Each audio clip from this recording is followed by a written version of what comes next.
السلام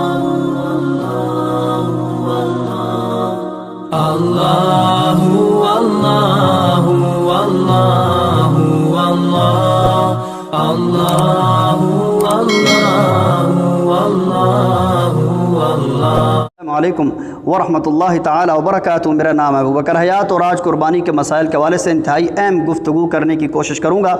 یاد رکھیے، ہجرت جب اللہ کے نبی صلی اللہ علیہ وسلم نے مکہ سے مدینہ میں ہجرت کرنے کے بعد اللہ کے نبی نے کبھی بھی کسی سال بھی قربانی کا ناغہ نہیں کیا، اور جو کام اللہ کے نبی نے مسلسل کیا وہ ہمارے لیے واجب کی حیثیت رکھتا ہے۔ جو واجب چھوڑ دے وہ شخص گناہ گار ہوتا ہے۔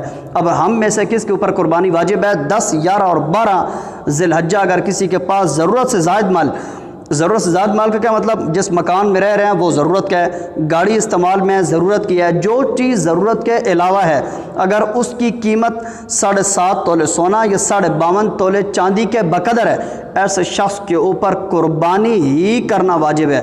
قربانی کے علاوہ اگر کوئی دائیں بائیں کام کرے گا تو اس کی قربانی اس سے ساقط نہیں ہوگی، بلکہ اس کا گناہ برقرار رہے گا۔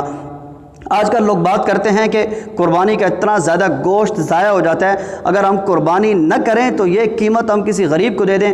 ہمارے لیے قربانی کے گوشت اور اس کے علاوہ غریب لوگ یا اس کے دائیں بائیں جتنی باتیں ہیں، اللہ کے نبی کی حدیث کے سامنے کوئی حیثیت نہیں رکھتی۔ اللہ کے نبی صلی اللہ علیہ وسلم کا فرمان مقدس ہے، من کان لہ سعۃ ولم یضحی فلا یقربن مصلانا۔ اگر کسی شخص کے اوپر قربانی واجب تھی، یعنی قربانی کی استطاعت رکھتا تھا، اس نے پھر بھی قربانی نہیں کی، وہ شخص ہماری عیدگاہ کے قریب نہ آئے۔ اس کا مطلب یہ ہے کہ اس شخص کا ہمارے ساتھ کوئی تعلق نہیں ہے۔ ہم دائیں بائیں لوگوں کی باتیں سن کر اور اپنی ذہنی فلسفوں کے ذریعے سے ہم کتنا بھاری بوجھ اللہ کے نبی صلی اللہ علیہ وسلم کی ناراضگی مول لے لیتے ہیں۔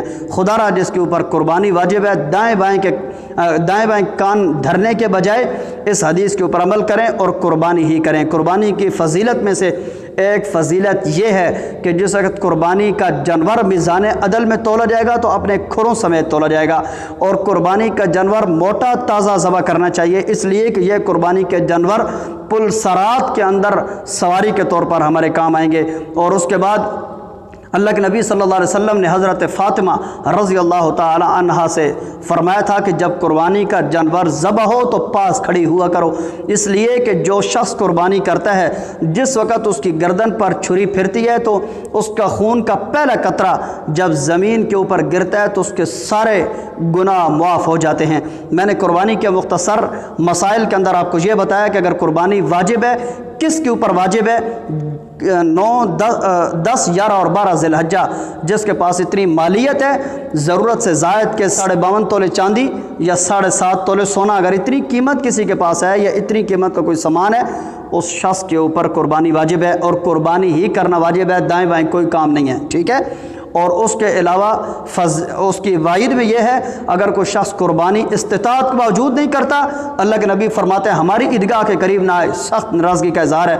اور فضیلت یہ ہے کہ جب جانور ذبح ہوتا ہے، خون کے پہلے قطرے کے ساتھ اس کے گناہ معاف ہو جاتے ہیں۔ اللہ تعالی ہم سب کو نیک نیت اور صاف نیت کے ساتھ، سچے دل کے ساتھ، اللہ تعالی ہم سب کو قربانیوں کی توفیق نصیب فرمائے، اور اللہ تعالی ہمارے لیے جتنے بھی قربانی کے فضائل بیان ہوئے، اللہ تعالی ہم سب کو اس کا مستحق بنائے۔ اپنے بھائی ابوبکر حیات کو اپنی دعاؤں میں یاد رکھا کرے۔ والسلام علیکم ورحمۃ اللہ تعالی وبرکاتہ۔ اللہ حافظ۔